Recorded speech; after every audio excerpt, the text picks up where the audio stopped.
I'm Father Denny, missionary of the Precious Blood. I've been with the Precious Blood Ministry of Reconciliation from the very beginning. I'd like to take you on a little tour of our Peace Garden. Here we are in the Reconciliation Labyrinth. A labyrinth is an ancient way for people to wander through like a maze.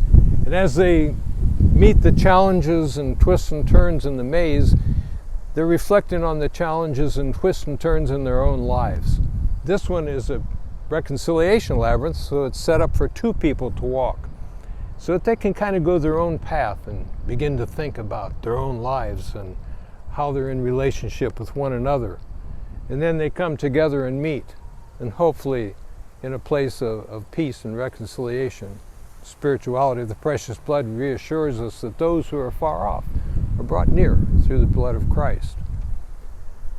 Reconciliation is a form of justice that isn't punitive, but it's a justice that heals, a justice that gives people a new start in relationship with one another.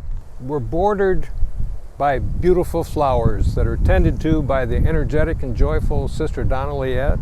She knows that flowers can touch people deeper with a sense of peace, that they not only notice the beauty of Mother Nature, but kind of get in touch with their own nature, find a kind of inner solace. And we see a promise of fruitfulness in the branches of the plum tree, the kind of fruitfulness that we hope for, the spirituality that drives us to continue to accompany those who are here, to welcome, to have radical hospitality to whoever comes so that they have the chance to grow and bear fruit. Someone I knew when he was a teenager, he ended up spending 10 years in the penitentiary. After he got out, he got these spruce trees donated here. He wanted to pay back. He wanted to remind those who look at these spruce trees that there is a place for re-entry for those who've been incarcerated. And so these trees stand here honoring those who come back into the community, the returning citizens. Then there's the big spruce tree, the California spruce that just reaches up to the sky with such beauty, dedicated to the mother of Cheryl Graves. When her mother died, her favorite feast was Christmas, so every year at Christmas, we light that tree up.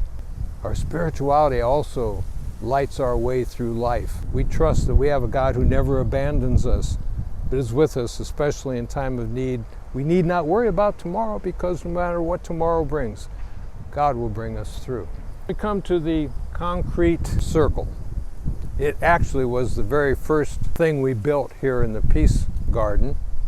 People gather there to share their thoughts. People gather there for prayer. People gather there to build a little fire in the middle and roast some s'mores and have a good time. It's a place that our spirituality says, no matter who you are, no matter where you come from, no matter what your thoughts are, in a circle there are no sides, there are no differences, we're all in this together. Next to the circle is another anchor spot, the Sorrowful Mother Shrine.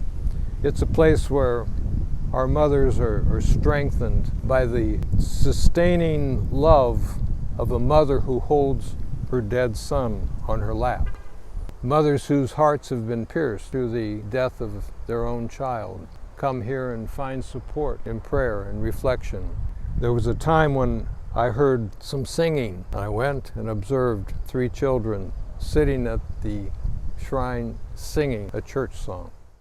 As we look across this field, we see a cross. The field used to be the grounds for a church. After the church was removed, now it is a field still of holy ground, a place for transforming lives through play and fun. You know, we hope there's a transformation in relationships when some of our youth are playing a softball game with some of our local police. The cross stands there as a place where people can stop and pray, can stop and reflect. The cross just kind of reaches high, giving honor to God, and at the same time spreads out its arms for us all to love one another regardless of who we are when we come here. I end here, just want to thank you for all you have been for us, If it weren't for you, we wouldn't be able to do what we do. If it weren't for you, we wouldn't be where we are today. Your donations, your sharing in today's fundraising makes you collaborators in what we're all about. And for that, we give you thanks, and we thank God for that. So continue to be blessed. We pray for you, for all those who you love and care for. Especially during these days of the coronavirus, we pray for your good health. Thank you. Let the waters of the mighty Red Sea into the